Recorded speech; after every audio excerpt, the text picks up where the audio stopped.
Bismillahirrahmanirrahim. Assalamualaikum warahmatullahi wabarakatuh. Innal hamdalillah nahmaduhu wa nasta'inuhu wa nastaghfiruh wa na'udzu billahi min shururi anfusina wa min sayyiati a'malina. May yahdihillahu fala mudilla lahu wa may yudlil fala hadiya lahu. Asyhadu an la ilaha illallah wahdahu la syarika lahu wa asyhadu anna Muhammadan abduhu wa rasuluh. Salawatu rabbi wa salamuhu alaihi wa ala alihi wa ashabihi wa man ihtada bihadihi wa sanna bi sunnatihi ila yaumiddin wa sallama tasliman katsira, amma ba'du. Ikhwani wa akhawati kaum muslimin, kaum muslimat rahimani wa rahimakumullahu jami'ah. Puji dan syukur senantiasa kita ucapkan untuk Allah. Salawat beserta salam semoga dilimpahkan oleh Allah untuk junjungan dan panutan kita Nabi Allah yang mulia Muhammad sallallahu alaihi wasallam. Ikhwani wa akhawati kaum muslimin, kaum muslimat rahimani wa rahimakumullahu jami'ah. Pada kesempatan yang berbahagia kali ini insyaallah taala kita akan kembali melanjutkan kajian dan pembahasan kita, mencoba untuk membaca kitab Riyadhus Shalihin karya Al-Imam Abu Zakaria Yahya bin Sharaf An-Nawawi rahimahullah, yang pembahasan kita masih dalam bab taubat, hadis ke-21, yakni tentang taubatnya seorang sahabat yang mulia dari kalangan Ansar yang bernama Ka'ab bin Malik radhiyallahu taala anhu, di mana pada pertemuan yang lalu kita telah bacakan cerita beliau tentang kepulangan Rasulullah sallallahu alaihi wasallam dari perang Tabuk. Sebagaimana beliau telah jelaskan bahwa Nabi kita yang mulia SAW tidak menyebut nama beliau kecuali setelah beliau sampai di Tabuk. Setelah Nabi SAW sampai di Tabuk, Nabi bertanya, "Ma fa'ala Ka'b bin Malik?" Apa yang dilakukan oleh Ka'ab bin Malik? Kemana dia? Kenapa dia tidak ikut dalam peperangan ini? Maka ada seorang dari kalangan Bani Salamah, ya, seorang lelaki dari Bani Salamah berkata, "Ya Rasulullah, habasahu burda wan nadhru fi itfai." Ya Rasulullah, ia dihalangi ikut perang karena pakaiannya dan melihat kepada selendangnya. Seakan-akan sahabat ini mengatakan bahwa Ka'ab bin Malik tidak mau pakainya kotor, ya, tidak mau selendangnya berdebu, karena perjalanan kita ini cukup jauh di musim panas, ya, sehingga perjalanan kita menyebabkan tentunya pakaian kita semua kotor, penampilan usang. Ini tidak mau, Ka'ab tidak mau seperti itu, sehingga akhirnya dia tidak mau ikut. Maka ada seorang sahabat yang membantah perkataan seorang lelaki dari Bani Salamah ini, yakni seorang sahabat bernama siapa kemarin? Mu'adz bin Jabal. Ya, apa kata Mu'adz bin Jabal? "Bi'sa ma qult, wallahi ya Rasulullah, ma 'alimna 'alaihi illa khaira." Sungguh buruk apa yang kau ucapkan wahai saudaraku. Sungguh demi Allah ya Rasulullah, kami tidak mengetahui dari Ka'ab bin Malik kecuali kebaikan. Maka Nabi SAW diam. Beliau tidak melanjutkan pembahasan, tidak membantah dan tidak mengomentari. Beliau hanya diam. Sampai akhirnya pulanglah Nabi SAW dari perang Tabuk ini. Ya, setelah sekian bulan beliau meninggalkan kota Madinah, beliau pun pulang. Ya, sampailah beliau ke kota Madinah. Pada pertemuan yang lalu telah kita bacakan apa yang dikatakan oleh Ka'ab bin Malik, bahwa Nabi kita yang mulia sallallahu alaihi wasallam apabila beliau pulang dari perjalanan safar, maka tempat di kota Madinah yang pertama kali beliau singgahi adalah masjid.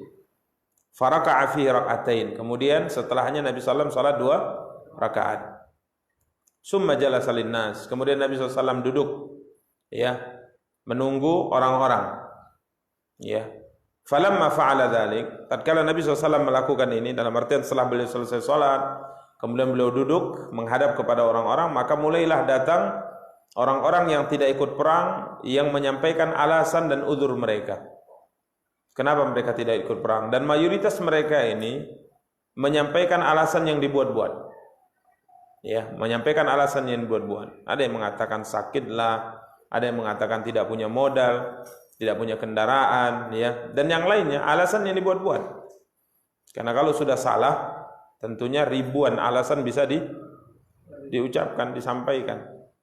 Ini dilakukan oleh mereka. Bahkan yahlifuna lahu.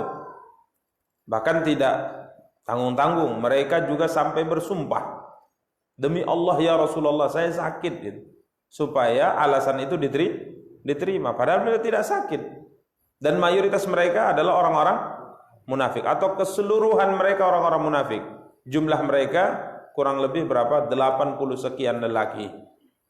Maka apa yang dilakukan oleh Nabi SAW? Nabi menerima yang zahir dari mereka, Nabi membaiat mereka dan memintakan ampun atas kesalahan mereka. Dan Nabi SAW serahkan sarairahum ilallahi ta'ala. Nabi serahkan urusan batin mereka, jujur atau tidaknya mereka, Nabi serahkan kepada Allah Subhanahu wa ta'ala. Ini 80 sekian itu. Ini telah kita bacakan pada pertemuan yang lalu. Maka sampailah giliran aku, yakni Ka'ab bin Malik radhiyallahu taala. Falamma sallamtu, tatkala aku mengucapkan salam kepada beliau, maka beliau senyum melihatku, tapi senyum orang yang marah. Nah ya, senyum orang yang marah. Tabassama tabassuman mughdab. Summa qala, kemudian Nabi SAW mengatakan, ta'al, mendekatlah engkau. Mendekat wahai Ka'ab. Berarti perhatian Nabi kepada Ka'ab lebih apa? Lebih besar. Kalau yang lainnya mendekat sendiri, kemudian menyampaikan alasan. Kemudian Nabi mengatakan, ya semoga Allah SWT mengampuni dosa-dosamu. Kemudian mereka pergi satu persatu. Tapi tatkala Ka'ab sudah terlihat oleh Nabi SAW, ini Ka'ab bukan sahabat sembarangan gitu. Ya, ini yang saya katakan kemarin, bahwa kalau seandainya beliau baru masuk Islam, mungkin Nabi maklum. Tapi ini sahabat yang ikut baiat Aqabah yang kedua. Ini termasuk sahabat-sahabat terdepan ini. Bukan sahabat sembarangan. Sehingga kesalahan yang dilakukan oleh sahabat yang seperti ini sifatnya, ini tidak bisa dimaafkan ini. Tidak bisa dimaafkan. Ya, artinya seorang yang sudah menjadi tokoh dan panutan, kiranya melakukan pelanggaran yang jelas seperti ini, maka Nabi tidak memaafkan. Nabi SAW marah, mengatakan, ayo kemari engkau mendekat. Ya, dan ini kita banyak bisa lihat ya, bagaimana Nabi SAW bersikap dengan sikap yang sangat keras kepada beberapa orang sahabat yang melakukan pelanggaran, tapi Nabi SAW bersikap lemah lembut kepada beberapa orang sahabat yang tidak seperti itu dari sisi kedudukannya. Seperti misalnya bagaimana Nabi SAW mengomentari kesalahan sahabat yang tadi membantah, Mu'adz bin Jabal. Apa kesalahannya? Dia sholat isya dan menjadi imam dan membaca surat yang begitu panjang. Jadi Mu'adz bin Jabal itu imam di kampung. Ya, kalau bahasa kita sekarang mungkin musholla. Imam di salah satu di antara musholla di salah satu di antara kampung yang ada di Madinah. Beliau imam, tapi beliau tidak ingin absen sholat isya di belakang Nabi. Jadi waktu isya, kurang lebih jam 8 di jam kita sekarang, beliau ada di Masjid Nabawi, sholat bersama dengan Nabi menjadi makmum. Setelah selesai sholat isya, beliau langsung pulang ke musholla dan menjadi apa? Menjadi imam. Karena memang imam rawatib itu ditunggu. Imam rawatib itu ditunggu. Ini aturannya. Allahumma kecuali kalau imam rawatibnya tak terlihat dan waktu hampir habis. Dalam artian tidak mungkin ditunggu lagi karena tidak terlihat. Baru boleh mungkin diwakili. Ini subhanallah. Kiranya Mu'adz bin Jabal tatkala menjadi imam di musalla kampungnya, dia salat isya membaca surat Al-Baqarah. Isya salat Al-Baqarah, surah Al-Baqarah. Sudahlah beliau salat duluan di Masjid Nabawi, tentunya agak larut malam kan. Salatnya membaca surat apa? Al-Baqarah. Maka ada seorang pemuda di belakang karena dia ada kebutuhan, harus segera, yang tidak bisa ditunda. Akhirnya dia tidak bisa bertahan. Salat di belakang Mu'adz bin Jabal yang bacaannya panjang. Maka akhirnya dia batalkan mufaraqah. Dia keluar dari jamaah dan dia sholat sendirian. Selesai sholat sendirian, selesai salam, dia pun berangkat meninggalkan musholla. Tentunya sebagian teman-temannya tahu yang dilakukan oleh pemuda ini. Membatalkan sholat karena terlalu panjang, kemudian sholat sendirian dan berangkat meninggalkan musola.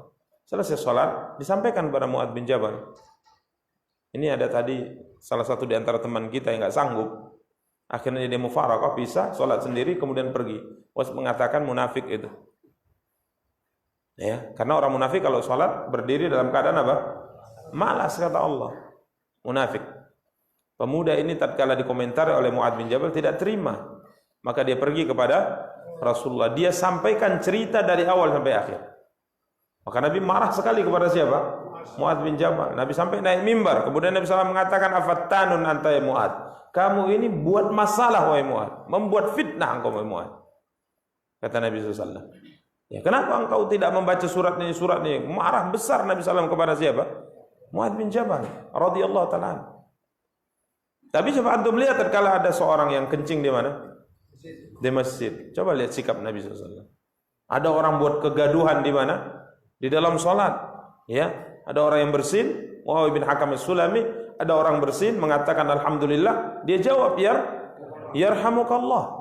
Ini kan tidak boleh, sholat tidak boleh berbicara. Alhamdulillah itu pujian kepada Allah, tidak mengapa. Karena kita ucapan alhamdulillah, segala puji bagi Allah, kita sedang tidak berbicara dengan siapapun. Kita memuji Allah. Jadi kalau bersin mengatakan alhamdulillah boleh.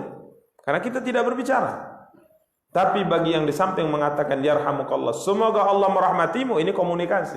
Ini tidak boleh. Dan dia tak tahu ya. Temannya bersin, temannya mengatakan alhamdulillah, dia sangka ini harus jawab ini. Maka dia mengatakan apa? Yarhamukallah katanya. Nah, sahabat yang lain pun ya ini kok ngomong dalam sholat. Waktu itu belum diperintahkan untuk menundukkan pandangannya. Maka mereka pun melihatinya. Kenapa? Secara pandangan mata isyarat, kenapa kau bicara gitu. Dia pun lihat orang-orang melihatinya, banyak melihatinya kanan kiri melihatinya, maka dia pun marah. Dia mengatakan wa thukla ummaya malakum tanduruna ilai. Celaka ibu kalian semua. Kenapa kalian melihatiku seperti ini? Ya, malah makin apa? Makin ngomong beliau. Bukan sekedar yarhamukallah, udah panjang lagi ngomongnya. Akhirnya para sahabat merasa bingung ya apa yang mereka, akhirnya mereka pukul paha-paha mereka supaya dia diam gitu. Dia sahabat pun nggak ngomong juga. Kamu itu ngomong kan? Ya, batal juga buat sholatnya ya. Ya, tapi mereka pukul paha-paha mereka supaya dia diam. Akhirnya pun saya diam. Kan terjadi kegaduhan dalam sholat ini.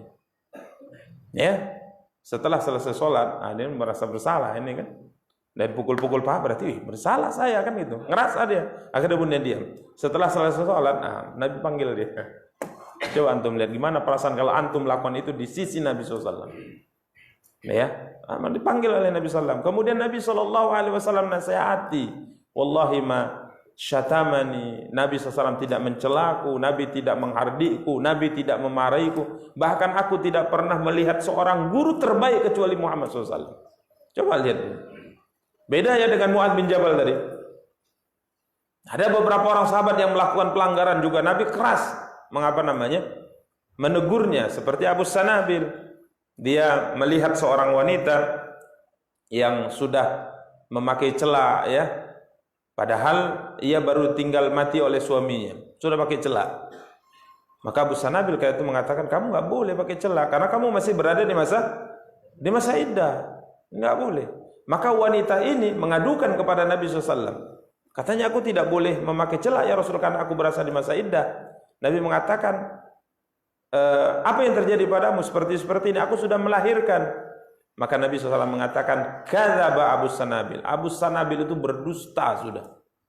Jadi sikapnya apa? Keras kepada sahabat-sahabat yang terdepan gitu. Tapi kepada yang baru masuk Islam atau kepada orang luar yang datang kota Madinah, maka tatkala mereka melakukan kesalahan, Nabi masih berlemah lembut. Coba lihat ini sikap Nabi kepada Ka'ab bin Malik. Nabi mengatakan, ta'al, mendekatlah engkau. Faji'tu, maka aku terus mendekat sampai aku duduk di hadapan beliau. Kemudian Nabi bertanya kepadaku, ma khallafak? Apa yang menyebabkan engkau tidak ikut? Kenapa engkau tidak ikut? Bukankah engkau telah membeli kendaraan untuk berangkat? Ya, alasanmu apa? Maka Ka'ab mengatakan, ya Rasulullah, wahai utusan Allah, sungguh demi Allah, kalau seandainya aku duduk di hadapan selain engkau, siapapun dia yang di atas muka bumi ini, tapi selain engkau, maka aku akan dengan mudah menyampaikan alasan, ya, menyampaikan alasan sehingga aku tidak dimarahi olehnya. Jadi seakan-akan gak mengatakan apa, kalaulah aku duduk tidak di hadapan engkau ya Rasulullah, aku bisa cari alasan. Laqad utitu jadalan, sungguh aku telah diberikan kemampuan bersilat lidah. Maka kehebatan Ka'ab bin Malik kan syair, ahli syair, pandai mengolah kata-kata sehingga A bisa jadi B, kan gitu kan.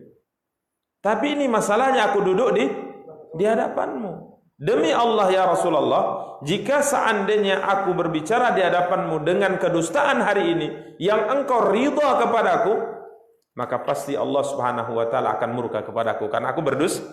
Sekalipun kau ridha tapi Allah murka karena aku berdusta. Namun jika seandainya hari ini aku berkata jujur di hadapanmu, pasti engkau akan marah kepadaku. Tapi Allah pasti ridha. Ya, demi Allah, aku sampaikan padamu ya Rasulullah, aku tidak punya alasan apapun. Bahkan dari sisi kesehatan, aku tidak lebih sehat kecuali di hari aku tidak ikut bersamamu di perang ini. Dari sisi ekonomi, maka ekonomiku adalah ekonomi yang paling baik di hari ini. Jelas ini ya. Jadi beliau mengatakan, aku tidak ikut tanpa ada udzur, nggak ada alasan. Memang ini kesalahan, diakui itu semua. Maka Nabi SAW berkata kepada para sahabat di sekitar beliau, amma hadza faqad sadaqa fakum hatta yaqdi Allahu fik. Adapun ini orang, yakni Ka'ab bin Malik, dia telah berkata jujur. Silahkan engkau pergi, kita lihat apa yang akan Allah lakukan tentang kepada dirimu. Silahkan pergi, kata Nabi. Jadi urusannya diserahkan kepada siapa? Kepada Allah. Kita lihat saja apa yang akan dilakukan Allah kepadamu. Aku tidak punya kuasa ini untuk memaafkan, karena engkau tidak punya alasan, maka silahkan berangkat, pergilah. Kita lihat apa yang akan Allah tentukan terhadap dirimu. Maka akhirnya beliau pun berdiri pergi meninggalkan siapa? Rasulullah SAW. Ikhwani kaum muslimin dan muliakan dan dirahmati oleh Allah, maka beberapa lelaki dari Bani Salamah mengerumuniku. Kemudian mereka mengatakan, wahai Ka'ab, kami tidak pernah mengetahui engkau melakukan dosa sebelum ini. Ini Ka'ab ini orangnya Masya Allah, karena tokoh ya, tokoh sahabat. Jadi belum pernah kami mendengar engkau melakukan maksiat apapun, kesalahan apapun. Kenapa engkau tidak bisa cari alasan di hadapan Rasulullah SAW? Sebagaimana orang-orang itu mereka semua cari alasan. Ya kalaupun seandainya misalnya kali ini engkau melakukan dosa, sudahlah, lakukan itu supaya Nabi tidak apa? Tidak marah. Bukankah cukup bagimu tatkala Nabi SAW memintakan ampun terhadap dosa yang kau lakukan? Artinya lakukan kesalahan, berdustalah engkau di hadapan beliau ini. Masya Allah ini apa namanya? Ya, kasih masukan tapi tidak bagus kan gitu kan?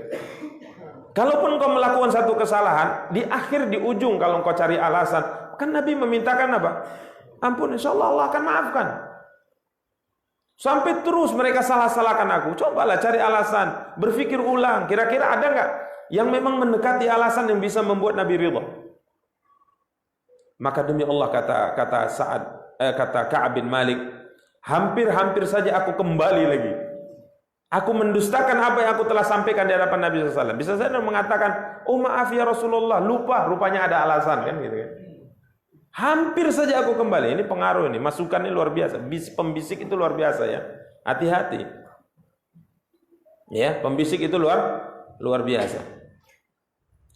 Maka beliau mengatakan mazalu yu'annibunani hatta aradtu an arji ila Rasulillah sallallahu alaihi wasallam fa ukadziba nafsi. Mereka terus ya memberikan masukan, memberikan ini dan ini sampai akhirnya aku ingin kembali kepada Rasulullah sehingga aku batalkan pengakuanku di awal tadi. Namun aku berkata, sebelum aku balik aku mengatakan, apakah ada seorang selain aku yang mengalami seperti yang aku alami ini? Artinya mengaku Nabi marah, kemudian disuruh pergi oleh Nabi SAW dan diserahkan urusannya kepada siapa? Kepada Allah. Ada enggak orang yang mengalami seperti yang aku alami ini dari selainku? Maka mereka mengatakan ada. Ada orang mengalami seperti yang kau alami, itu dua orang lelaki. Siapa namanya? Faqila lahum ma qila lak. Dan Nabi SAW mensikapi keduanya sama seperti sikap beliau kepada engkau. Dia mengatakan, "Man huma? Siapa engkau? Siapa mereka berdua?" Yang pertama siapa? Murarah bin Rabi. Yang kedua Hilal bin Umayyah. Murarah bin Rabi al-Amri, Hilal bin Umayyah al-Waqifi. Ada dua orang. Qala fadzakaru li rajulaini qad syahida badran fihi ma uswah. Ya, mereka sebutkan dua nama laki-laki yang ikut di perang Badar. Artinya tokoh yang lainnya yang bisa menjadi panutan. Qala hina dzakarahum ali, ya, maka ini memberi sisi kekuatan yang lainnya di hatiku agar aku melanjutkan tekadku di awal. Ya, ini berkata jujur di hadapan siapa? Rasulullah. Karena ada yang seperti aku dan mereka berdua adalah panutan. Ini pentingnya ya, ini pentingnya luar biasa. Hidup di zaman fitnah misalnya, yang kita melihat orang-orang yang lebih utama dari kita, ya, lebih tua dari kita, akan tapi mereka bisa bertahan. Ini memberi kekuatan yang berbeda bagi seorang sehingga ia bisa tetap istiqamah di atas jalan kebenaran. Ikhwani kaum muslimin yang dimuliakan dan dirahmati Allah, keluarlah keputusan Rasulullah SAW kepada kami bertiga. Apa itu? Untuk memboikot kami. Tidak ada seorang pun yang boleh berbicara dengan mereka bertiga. Diboikot. Ya, tidak boleh ada seorang yang berbicara dengan mereka bertiga. Maka Ka'ab mengatakan, orang-orang pun menjauhi kami. Sikap mereka berubah dengan kami. Ya. Sehingga kata Ka'ab bin Malik, hatta tanakkarat li fi nafsil ardah, sampai aku menyangka bahwa bumi ini, yaitu kota Madinah, itu bukan kota yang aku dilahirkan padanya. Ini sudah menjadi kota lain. Aku seakan-akan hidup di negeri yang berbeda gitu. Karena semua orang tidak ada mau berbicara dengan kami. Ya. Dua temanku itu, yakni Murarah bin Rabi dan Hilal bin Umayyah, setelah keputusan itu keluar dari Nabi SAW agar semua penduduk Madinah yang muslim memboikot kami, tidak boleh berbicara dengan kami, tidak boleh duduk-duduk bersama kami, maka keduanya tidak pernah keluar rumah lagi. Mereka berduanya duduk di rumah dan menangis sepanjang hari, sepanjang malam. Ya, bahkan sholat berjamaah pun tidak ya. Mereka berdua di rumah saja, sholatnya di rumah, nggak keluar-keluar. Karena apa? Menyesali dosa yang telah mereka lakukan. Amma ana, adapun aku, kata Ka'ab bin Malik, fakuntu asyabbal qaumi wa ajladahum. Aku adalah yang paling muda dari mereka dan yang paling kuat. Jadi dari mental aku paling kuat gitu. Anak-anak muda ini biasanya mentalnya apa? Kuat dia. Yang tua kan cingeng biasanya, kan gitu. Ya, anak muda dia yang paling kuat mentalnya. Apa yang dilakukan oleh Ka'ab bin Malik? Aku bahkan memberanikan diri mendatangi Rasulullah dan mengucapkan salam kepada beliau di majlis beliau setelah salat. Karena setelah salat wajib Nabi duduk bersama dengan sahabat. Sebelum mengerjakan salat sunnah, aku mendatangi beliau kemudian mengatakan, "Assalamualaikum ya Rasulullah." Ini berani berarti orangnya. Mengucapkan apa? Salam kepada Nabi SAW. Di hatiku bertanya-tanya, apakah Nabi menjawab salamku? Tidak. Tapi dicobanya saja. Assalamualaikum ya Rasulullah SAW. Kira benar. Tidak bergerak bibir Rasulullah SAW. Assalamualaikum ya Rasulullah. Nabi diam saja. Nabi cerita aja mas sahabat. Jangan bayangkan gimana sakit hatinya ini kan. Ini ujian berat nih. Waktu aku sholat, aku curi-curi pandang juga sholat. Nabi duduk curi pandang. Sambil aku tengok-tengok. Kira-kira apakah Nabi melihatku tidak? Gitu. Rupanya Nabi sesekali melihatku gitu kan. Dilihat oleh Nabi SAW. Tapi Nabi mukanya marah gitu ya. Ya. Ini kaum muslimin dan dimuliakan dan dirahmati oleh Allah SWT. Namun setelah selesai sholat, aku berusaha melihat beliau. Beliau palingkan apa? Wajah. Enggak mau beliau melihat Ka'ab bin Malik radhiyallahu taala. Ini kaum muslimin yang terjadi pada siapa? Ka'ab bin Malik radhiyallahu taala. Sampai tatkala hari demi hari seperti itu. Setiap ada perkumpulan kaum muslimin, aku duduk, mereka tidak mau bicara dengan aku. Bahkan banyak perkumpulan yang aku datang, mereka bubar gitu. Oh, Ka'ab, buruk pergi. Satu kota Binjai ini misalnya seperti itu. Gimana rasanya? Sedihnya luar biasa. Sampai keluarga aku sendiri juga nggak ada yang mau bicara dengan aku. Jangankan orang luar. Ya. Pamanku, bibiku, semuanya diam. Enggak ada yang mau bicara. Karena apa? Larangan siapa? Larangan Rasulullah. Sehebat-hebatnya jiwa Ka'ab bin Malik, enggak tahan juga rupanya. Hah? Hari pertama, kedua, ketiga, keempat, kelima, keenam, ketujuh, akhirnya ini kayaknya bukan Madinah lagi ini kan. Seperti bangun dari mimpi panjang. Akhirnya enggak tahan dia. Naik dia ke kebun Abu Qatadah. Abu Qatadah ini anak paman dan istilahnya sepupu ya, sepupu yang paling dekat, paling akrab dengan siapa? Ka'ab bin Malik. Kalau minta buka pintu nggak dikasih, diketok pintu. Siapa? Ka'ab. Kuncinya aja, nggak dibuka. Apa yang dilakukan? Dia beranikan diri, naik dia ke apanya? Ke pagarnya. Ya, Madinah itu biasa ya. Rumah mereka berada dalam kebun yang termasuk orang-orang kaya yang punya perkebunan kurma, berumahnya di dalam kebun, biasanya kelilingnya di pagar tinggi gitu. Ya, di pagar tinggi. Akhirnya dia beranikan naik ke atas, dipanjatnya itu dinding, masuk ke dalam. Ketemu dengan siapa? Abu Qatadah. Bahkan Ka'ab mengatakan dia adalah sepupuku dan dia adalah orang yang paling aku cintai. Artinya paling akrab aku dengan Abu Qatadah ini. Fasallamtu alaih. Aku katakan assalamu alayka ya Abu Qatadah. Fama radda alayhi salam. Abu Qatadah sama sekali tidak bergeming, tidak menjawab salamku. Aku mengatakan assalamu alayka. Dia mengatakan diam saja, enggak ada. Seperti tidak mendengar apa-apa. Akhirnya aku mengatakan, Abu Qatadah, aku tanya engkau dengan nama Allah, apakah engkau selama ini mengetahui aku cinta Allah dan Rasulnya? Apakah engkau ragu kalau aku cinta Allah dan Rasulnya? Kenapa kau tidak jawab? Abu Qatadah diam saja. Atas nama Allah aku tanya, wahai Abu Qatadah, dikejarnya gitu. Bahasa kita mungkin dipegang, coba jawablah kan gitu. Apakah engkau selama ini tidak tahu aku mencintai Allah dan Rasulnya? Abu Qatadah diam aja, enggak jawab. Dia pun berjalan meninggalkan Ka'ab. Dikejarnya, dia mengatakan, aku tanya engkau atas nama Allah Abu Qatadah, apakah engkau tidak tahu aku mencintai Allah dan Rasulnya? Akhirnya Abu Qatadah akhirnya jawab.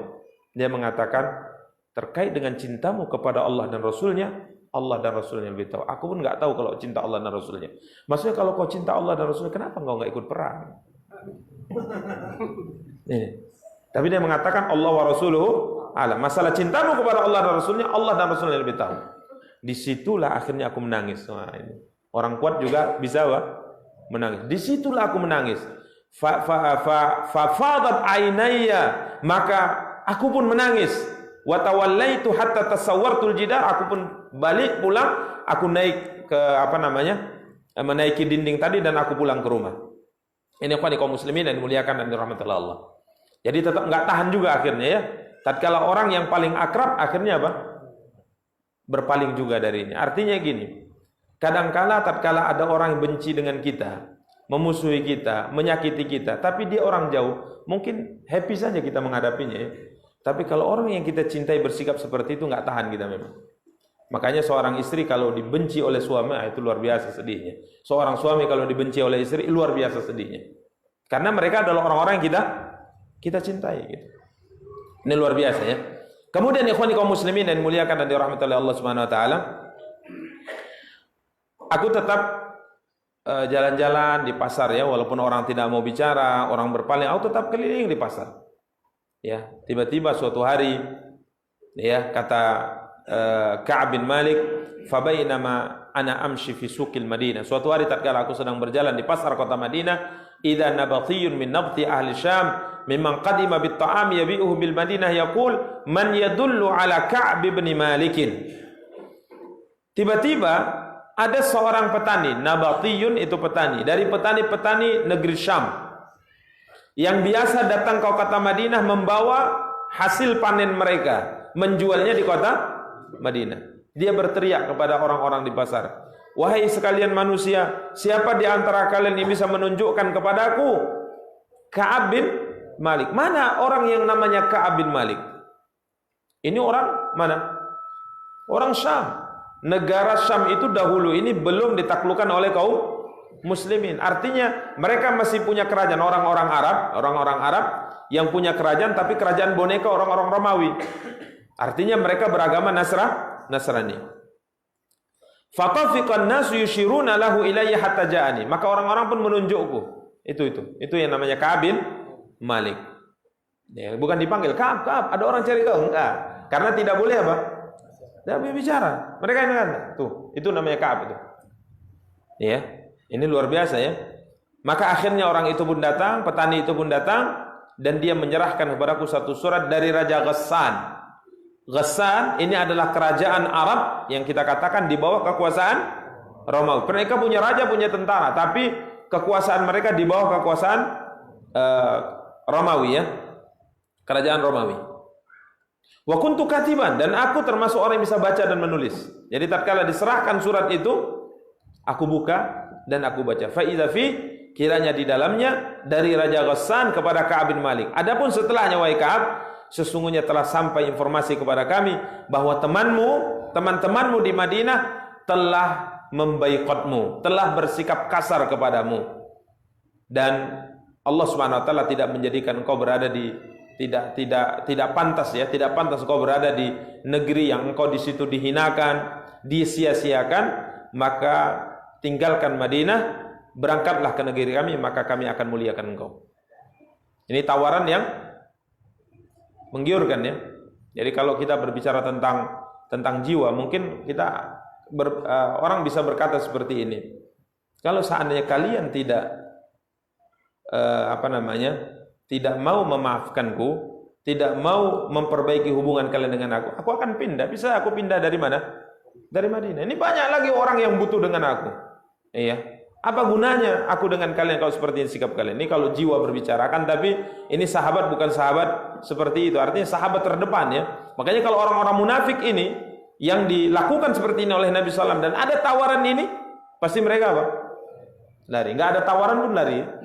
Nggak tawaran lari. Antum lihat ya, ada seorang raja Jabalah namanya, yang ceritanya banyak dibahas di sejarah. Dia keturunan Raja Ghassan seperti ini ya, keturunan raja di masa jahiliyah, kemudian masuk Islam. Setelah masuk Islam, ini zaman Umar bin Khattab radhiyallahu taala. Setelah masuk Islam, dia pun tawaf di Ka'bah. Kan ramai itu orang. Kiranya ada seorang budak yang tanpa sengaja menginjak kainnya. Maka dikasihnya sekali, pukulnya sekali. Ini budak enggak punya hormat ini. Masa dia tidak lihat baju seorang raja diinjaknya, maka dipukulnya sekali. Maka budak ini pun tidak terima, diadukan pada Umar bin Khattab radhiyallahu taala. Maka Umar manggil, budak dipanggil, mantan raja ini dipanggil, baru masuk Islam. Ini ada pengaduan bahwa dia engkau pukul. Dia mengatakan, bagaimana ya Amirul Mukminin, saya tidak mukul dia. Ini budak bawahan, tidak berjalan, tidak perhatian, akhirnya diinjaknya apa? Kainku. Maka Umar mengatakan, berarti pengadilan selesai. Engkau sudah akui kan gitu kan. Enggak perlu saksi lagi karena engkau sudah mengaku. Maka budak pukul sebagaimana dia memukul engkau. Masya Allah. Ya kisos ya, kisos. Ya, maka kata raja ini, tunggu ya Amirul Mukminin, beri aku waktu. Apakah mungkin budak memukul aku, raja? Maka Umar mengatakan, ya, budak mukul raja karena Islam telah menyamakan kedudukan kalian. Pukul. Beri aku waktu lagi. Besok sajalah kisosnya. Ya, boleh kata Umar. Tapi tetap harus ditegakkan kisos, boleh. Malamnya dia lari, murtad. Karena imannya tidak apa? Tidak kuat.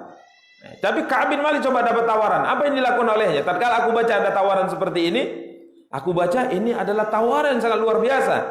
Wa kuntu katiban faqara'tu fa idza fi, dibaca itulah tawaran yang sudah kita bacakan tadi.